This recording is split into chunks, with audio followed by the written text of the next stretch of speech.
When we mention Lu Xun, the image that immediately springs to mind is often that of a stern-faced warrior, a soul of the nation elevated to a sacred pedestal.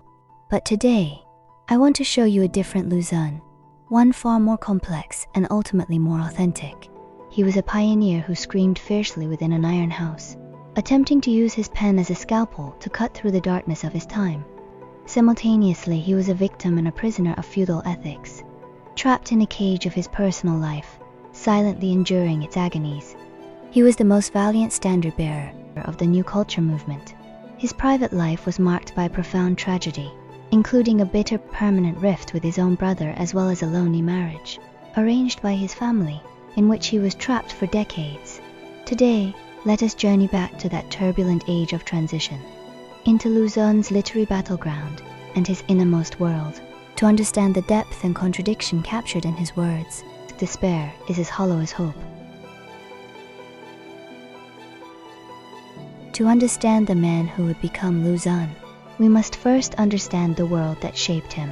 In 1881, a boy named Zhou Zuoren was born, who would later storm the literary world under the pen name Lu Xun, into a scholarly family in Shaoxing, Zhejiang. Just as the Qing dynasty was entering its final precipitous decline, this was an era of national humiliation.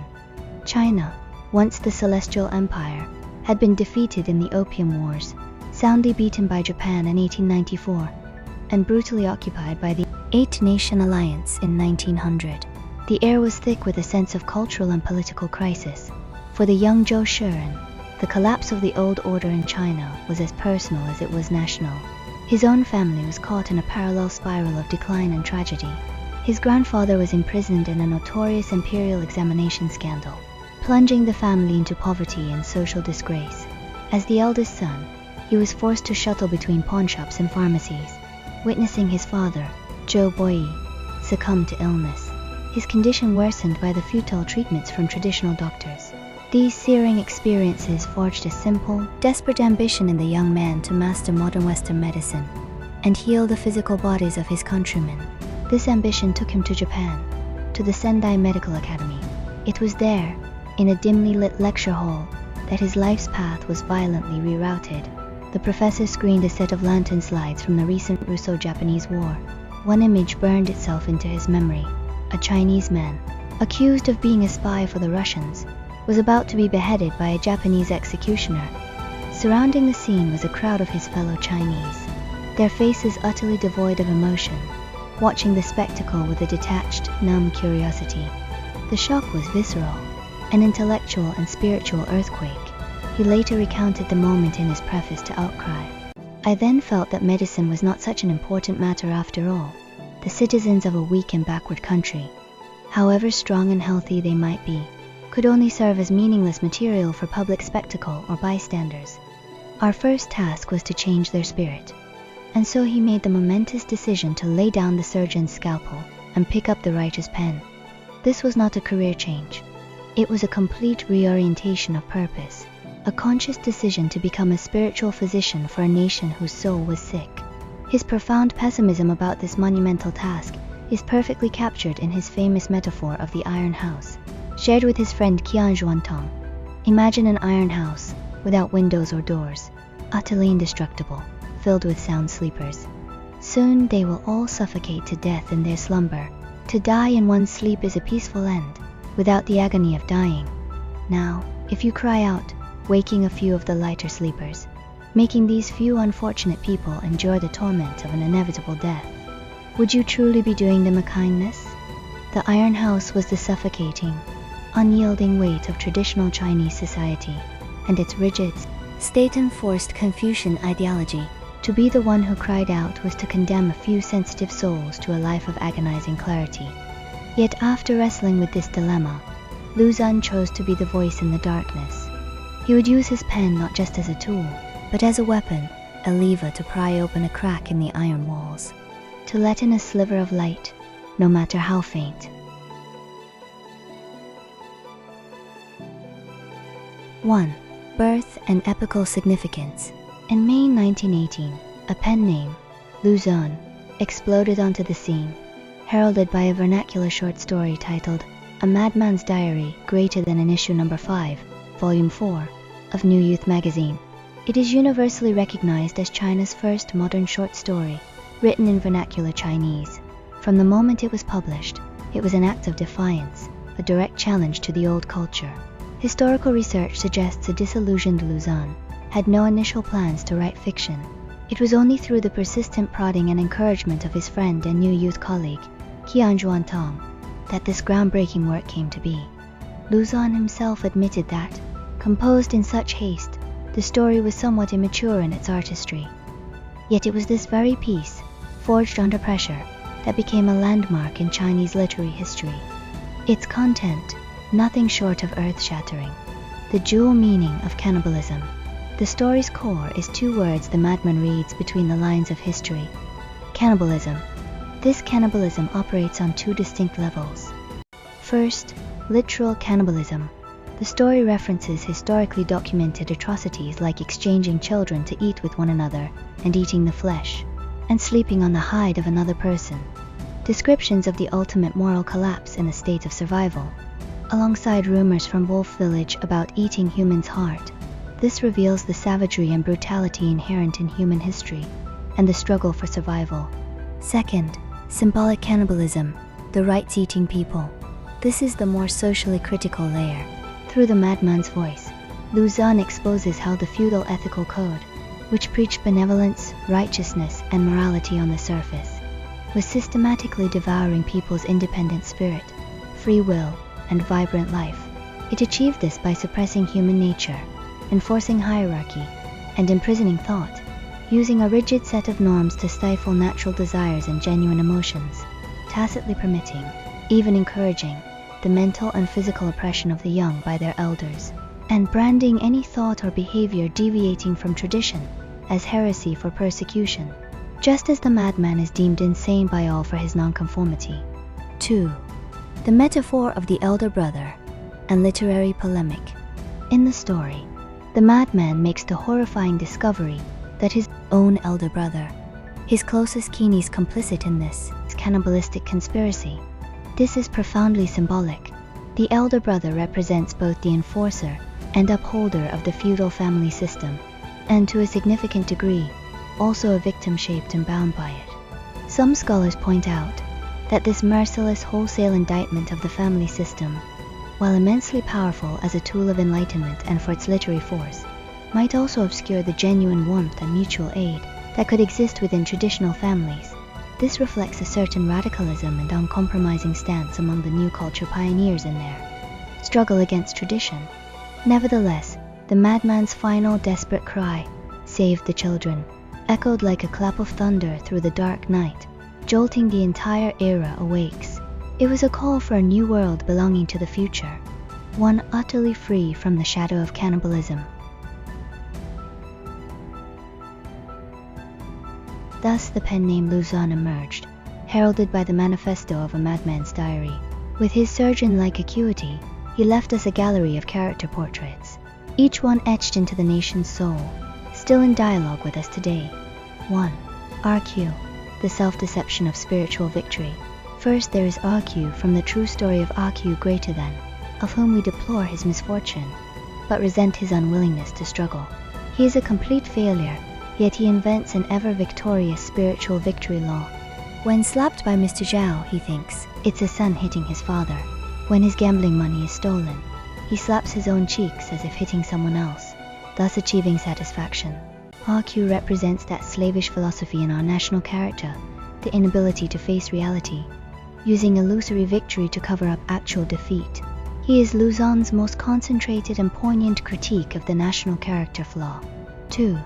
Shanglin's wife, a sacrificial victim devoured by the rites. Then there is the tragic Shanglin's wife from New Year's Sacrifice.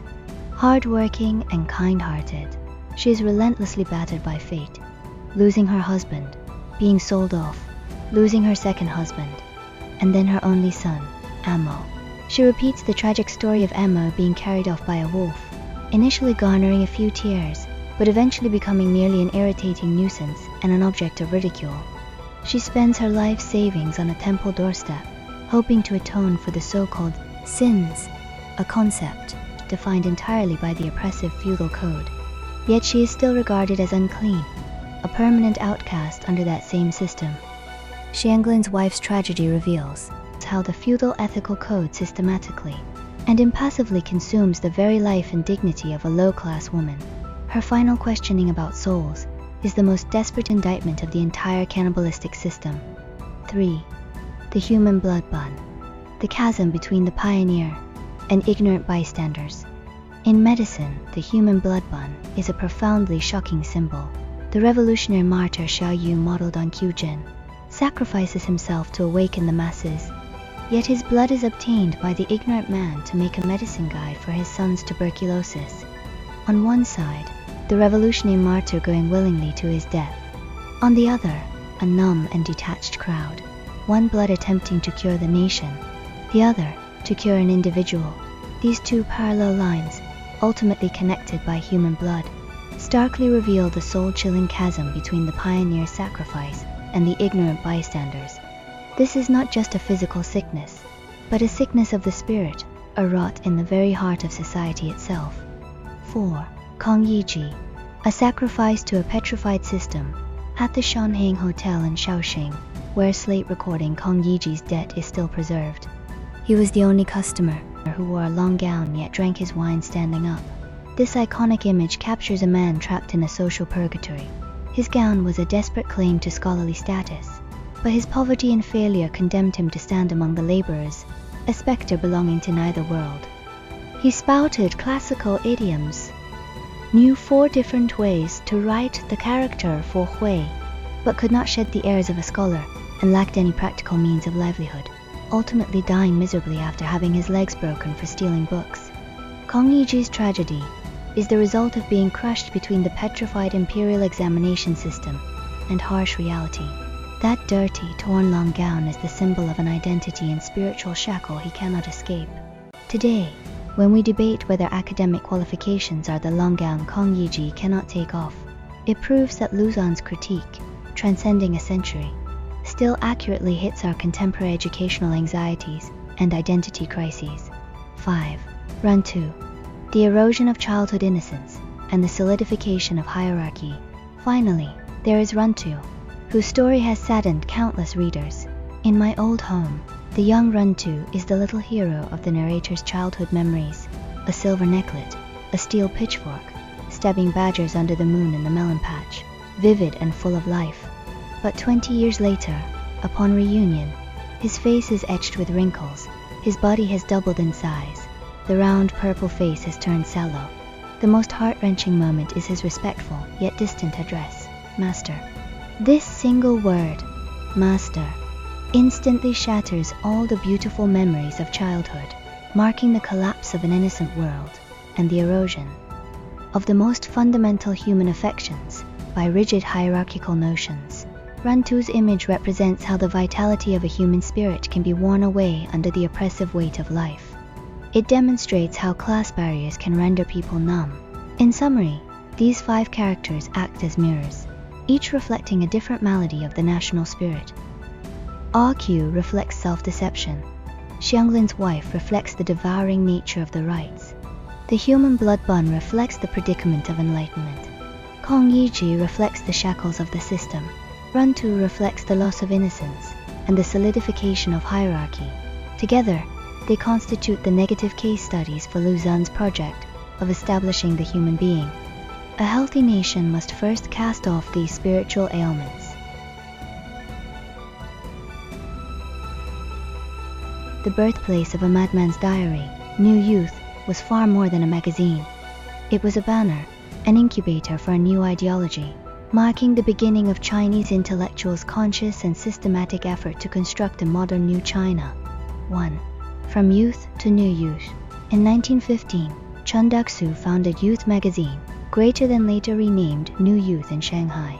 In his inaugural essay called to Youth, he proposed 6 criteria, urging youth to be independent, not servile, progressive, not conservative, aggressive, not retiring, cosmopolitan, not isolationist, utilitarian, not formalistic, scientific, not imaginative. These 6 criteria were in essence a call for a new independent modern personality, with human awakening and liberation at its core. 2. The arrival of Mr. Democracy and Mr. Science. In 1919, Chun Duk-soo, in his defense of the New Youth magazine, crystallized this new ideology into two potent symbols, Mr. Democracy and Mr. Science. He solemnly declared, "Only these two gentlemen can cure all the darkness in China's politics: morality, learning, and thought." This meant that the new youth cohort sought not piecemeal reform, but a comprehensive and thorough revolution in values and social order. They aimed to build a new society and culture founded upon democratic politics and scientific rationality. 3. The fellowship and ideological practice. In 1918, New Youth announced its transformation into a fellowship journal, with all contributions coming from its editorial members. This pivotal change marked its evolution from a forum for disseminating ideas into a tight-knit fellowship, with a shared belief system and a mission of action. Chun Duk-soo, Hu Shi, Li Dezhao, Qian Zhuantong, Liu Banong, and Lu Xun formed the core of this group. It was through this fellowship that they translated the principles of Mr. Democracy and Mr. Science into tangible socio-cultural campaigns, such as the vernacular language movement and the critique of Confucianism. Lu Xun's A Madman's Diary stands as the most powerful literary execution of New Youth ideological program to criticize the old ethics and establish a new morality. Lu Xun, the pioneering spirit who so fiercely cried out against the suffocating iron house of traditional society, discovered that its most intimate and inescapable manifestation was the family itself. His grand vision of a harmonious, multi-generational home became the very structure that imprisoned him, culminating in a bitter, permanent rupture with his own brother, Zhou Zuoren. The stage for this tragedy was number 11, Battleground Hotong in Beijing, a spacious, three-courtyard compound that represented Lu Xun's substantial financial and emotional investment. He envisioned it as a utopian refuge where his brothers and mother could live together in supportive harmony. However, the management of this domestic sphere fell to Zhou Zuoren's Japanese wife, Habuto Nobuko, whose extravagant management of the household finances, employing numerous servants, insisting on expensive imported goods, and driving the family into debt, clashed violently with Lu Xun's innate frugality and his sense of responsibility as the primary provider. The breaking point came with chilling finality on July 19, 1923, when Zhou Zuoren handed his brother a letter that read, "Mr. Lu Xun, I found out only yesterday. Henceforth, I beg you not to come into the back courtyard again. The direct cause remains a matter of painful speculation, centering on accusations by Habuto Nobuko that Lu Xun had been eavesdropping outside her window. Whatever the truth, Zhou Zuoren chose to believe his wife, severing the fraternal bond without another word. On August 2nd, Lu Xun was exiled from the home he had created. A later attempt to retrieve his books erupted into a physical confrontation, with Zhou Zuoren reportedly hurling a heavy bronze incense burner at his brother's head. This was more than a personal quarrel. It was the collapse of a domestic dream, a failure built on financial strain, irreconcilable cultural differences, and the unspoken darkness that can fester within families. The intellectual who dedicated his life to diagnosing the sickness of a nation found himself tragically ensnared in a private iron house of his own construction, a cage made of broken trust, fraternal love, and the very social pressures he sought to dismantle. His ideological vanguardism and resoluteness could not fully liberate him from the shackles of reality. In the more hidden realm of personal emotion, Lu Xun was equally a prisoner of his time. It all began with his inescapable arranged marriage. In 1906, tricked by his mother's critically ill telegram, he returned from Japan and was forced to marry a woman chosen by his mother, Juan. Illiterate and with bound feet, she was far removed from his ideal of a soulmate. Facing this marriage, he bleakly told a friend, "This is a gift my mother gave me. I can only take good care of it. Love is something I do not know." He accepted this gift and shouldered its lifelong moral burden. He and Juan were married in name only, devoid of emotional or intellectual connection. Yet he consistently supported her financially, offering basic respect and provision. In this hopeless marriage, he was as much a victim of the feudal ethical code as Zhuan. Then, in 1925, a sliver of light entered his life, his student Xu Guangping. Through correspondence discussing scholarship and current affairs, their relationship evolved from serious teacher-student discourse to a friendship of like-minded intellectuals, with deep and sincere affection growing silently between the lines. However, faced with this belated, genuine love, Lu Xun exhibited immense restraint, hesitation, and even insecurity. Shackled by his existing marriage, his heart was full of conflict. Yearning for warmth yet feeling his situation made him unworthy of love and a burden. He confessed to Xu Guangping, "In the past, whenever the idea of love occurred to me, I would immediately feel ashamed, afraid that I was unworthy, and therefore I did not dare to love any one person." Ultimately, it was Xu Guangping's active and courageous stance, "I am not afraid," that allowed the two lonely, understanding souls to break through the barriers and find solace in each other. Yet, this relationship, transcending convention, was always accompanied by external gossip and moral scrutiny from society, and even within their circle of friends. He never became a fully publicly recognized husband in the traditional sense, but remained forever a mortal, caught between emotional yearning, moral responsibility, and self-reproach, with great difficulty seeking solace and a path forward. Having reached this point, the image of Lu Xun that emerges is truly complex, three-dimensional, and fleshed out. He was the pioneer who fiercely cried out within the Iron House, issuing the strongest indictment against the cannibalistic rites with the Madman's diary. He was also the staunchest practitioner of the new culture ideology, raising high the banners of Mr. Democracy and Mr. Science. Yet, in the private sphere, he was a victim of a feudal marriage, a prisoner of a shattered family dream, and a mortal man fraught with contradictions and struggles in his emotional world. His entire life was a fierce battle between hope and despair, outcry and hesitation, great love and indifference, resoluteness and indecision. Rereading Lu Xun today is not merely about memorizing his famous quotes. It is about understanding this profound sense of contradiction and tragedy. He shows us that true courage is not about being an omnipotent hero, but about refusing to abandon the struggle and the search after recognizing the full complexity of life and all the darkness of human nature, whether directed against an unjust social order or one's own predicament and fate. He lived his rough and great life by the powerful words, "There is no road on earth to begin with, when many men pass one way. A road is made. This road is one of independent thought and unyielding defiance, but also one trodden while shouldering personal pain and the shackles of an era, yet still striving forward with all one's might." Thank you for watching. I hope this video has helped you recognize a more authentic, more complete, and therefore eternally captivating Lu Xun.